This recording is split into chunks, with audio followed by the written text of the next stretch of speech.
China off, and apparently her husband is buying up a lot of stock in those defense contractors that work with the Pentagon. So we're talking Raytheon, Lockheed Martin. This guy is worth hundreds of millions of dollars, and so is Nancy Pelosi, apparently. And they know exactly what they're doing. This is just another major distraction, but they're keeping this off to the side just in case their depop agenda doesn't go through. They're going to pull off the old school method of depopulation, folks. You better believe it. This is the New World Order, folks, and your politicians are being paid to roll out this Luciferian agenda. These politicians worship money. They will throw your ass into the fire if they have to because they praise that almighty dollar, and worshiping money is pledging allegiance to dark forces, the root of all evil. Barry Smith was on an interview going over the dollar and what kind of occult symbolism it has on it. Mind you, this was recorded in the year 2000, 22 years ago. Before 2001, he says the agenda starts January 1st, 2001. In the year 1990, George Bush uttered a very strange phrase. Do you remember the New World Order? Just as he introduced the Gulf War, he kept using this phrase, New World Order.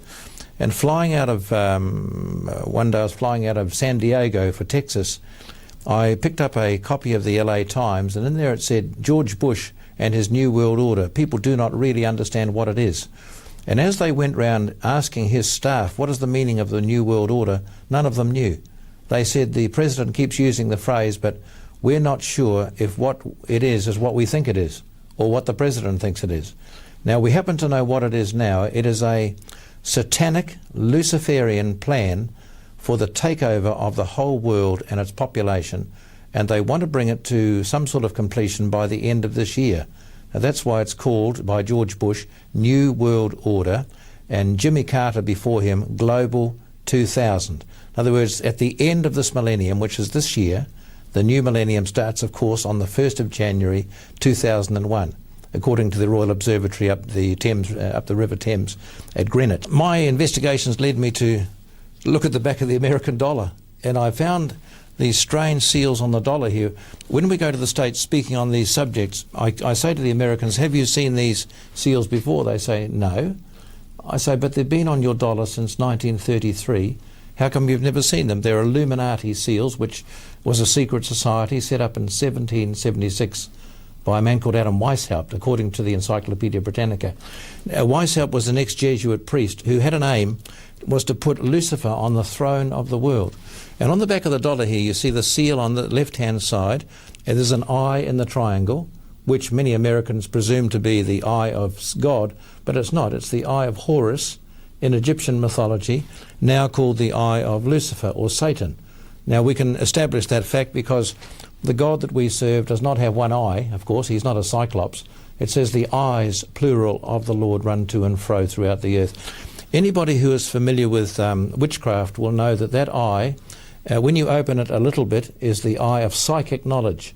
When you open it completely and it is illumined, as this one is, it is the eye of Lucifer himself, who is the god of Freemasonry, the god of witchcraft, and the god of the occult or esoteric practice. Then you have the 13 layers of stone on the pyramid, and people should be asking the question, what is an Egyptian pyramid doing on the back of an American dollar? What link-up is there between America and Egypt? The answer is none at all, except in the field of the occult.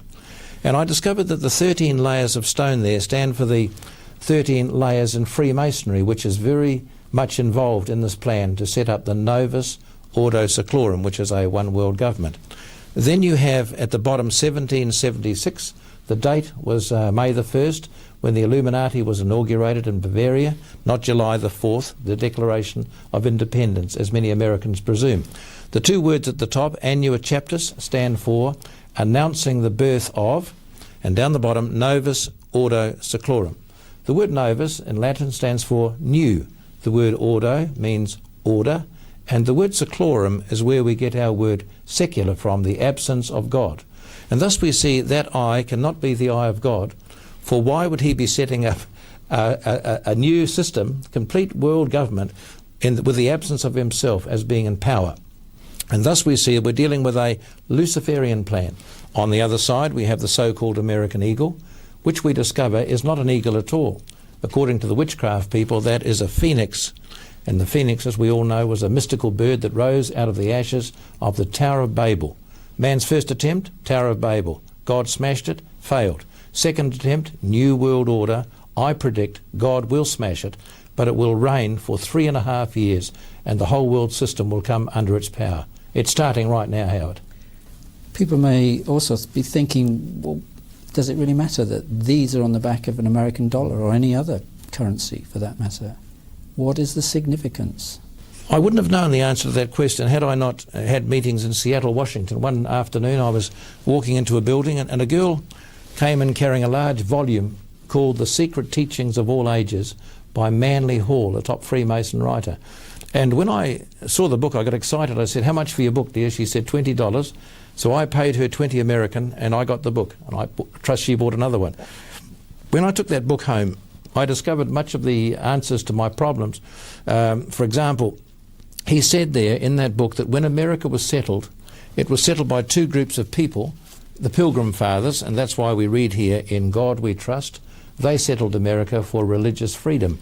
He said at the same time, a group of occultists and Freemasons settled it for a peculiar and a particular purpose known only to the initiated few. The initiated few are called in Freemasonry in the top degrees the adepts, the elect and the sages. These men settled it for the main purpose of putting Lucifer, the god of Freemasonry, on the throne of the world. And it is significant that next month, in the month of November, whenever this program comes out on television, people need to recognise the American elections this time are very important indeed, as either Gore or Bush will lead the world into this peculiar and particular purpose for which America was set up, which is to lead the whole world system into a one world government, a one world religion, a one world law system, and a one world money system that the Bible calls the mark of the beast. The United States of America is the only country in the only republic in the world that is completely controlled by Freemasonry. A careful reading of my books will show you that the map of Washington, D.C. has the Freemason symbols built into the streets. Have you ever seen that? I did it last time I was here in England. And anybody who would like to argue the toss about that should go to the library, get a picture of Washington, D.C., a map, and check out. You'll see the compass built into the streets. One end of the compass finishes at the Jefferson Memorial. The other end finishes at the White House. They will see the square intersecting it further up on the map of Washington, and then they will see the satanic pentagram built into the streets of Washington, D.C. also. And if you look at it carefully, you'll see the two horns go uppermost, the two ears outwards, and the beard of the goat, which fits into the pentagram, the five-pointed star. Anybody into witchcraft knows this. The beard stops right at the White House again. So the presidency of America is affected by witchcraft from two different directions, the point of the end of the compass and also the point of the beard of the goat. This interview was recorded in the year 2000. He said the first steps of this New World Order would be implemented in the year 2001. He said it starts January 1st, 2001. And we all know what big event took place in the year 2001. It was almost like a message to the leaders around the world the plan has started. George Bush Sr. talked about a new world order they wanted to implement. Isn't it interesting that his son comes into power a few decades after and wrote a project for the new American century, a document in 1997, which said they needed some catastrophic and catalyzing event like a new Pearl Harbor to start their new world order? This is why I bring up 9/11, and this is why it's so important. On that day, September 11th, 2001, the New World Order started. Now, this is very interesting. Barry Smith talks about a digital system they're going to implement right here. This is back then in the year 2000. These guys were ahead of their time, bro. Rest in peace, Barry Smith. Apparently, he passed away. Man is a good man right here. This man knows his stuff. Once the framework of the house is up, the next thing to do is to bring in the electrician to wire the house. The Y2K bug, so-called, or the Millennium Bug, was the wiring of the New World Order house. At the end of 1999, on December the 31st, you remember at midnight, the changeover came. We had 00 on many of the world's computers. Now, through fear, the governments of the world were forced to upgrade their computers, whether they could afford to do it or not. Very poor countries in Africa, South America, and so on, all went along with the plan. And when they upgraded their computers through fear, although it cost the world government people $650 billion to do this, along with the people who were working with them, John Koskinen, the man in charge, made sure that everybody had things compatible, ready for the New World Order and the new money system. Let me read from this article given to us from a friend in Ireland. It's called Moving the World Electronically into World Government. Comes out from Southwest Radio Ministries, Prophetic Observer, and the article is written by Joan Vion. I quote in part, Y2K was the wiring of the house, as the structure had already been built for some time. Y2K provided the excuse to transfer the world from individual nation states into an electronically knit world, a world which is now one and includes both governments and corporations. From the beginning of January the 1st, 2000, we entered an electronic world government. Now, Howard, here's the shocking statement. I turned the page and I've underlined this in red. Koskinen boasted further, as reported in USA Today, solving Y2K proved that I can run the world with 4 people. There it is. All they need now is the roof on the house, and that is the worldwide money crash which is to come shortly.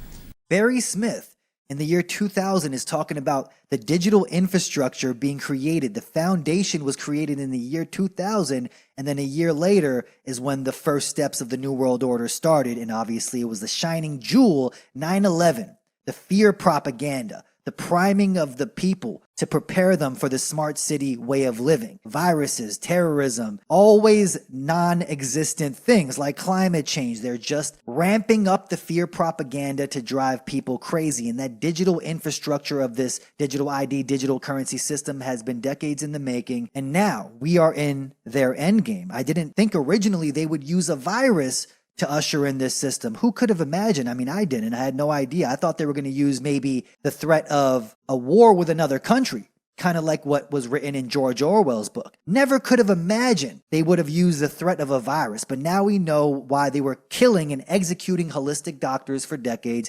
because they needed the idea of germ theory. This is why, if you guys are wondering why there's all these conspiracy theorists making millions of dollars and they're worth hundreds of millions, talking about conspiracies, and you're like, why is the government not killing them? You know, why are they kept alive? Well, because they still promote the idea of germ theory.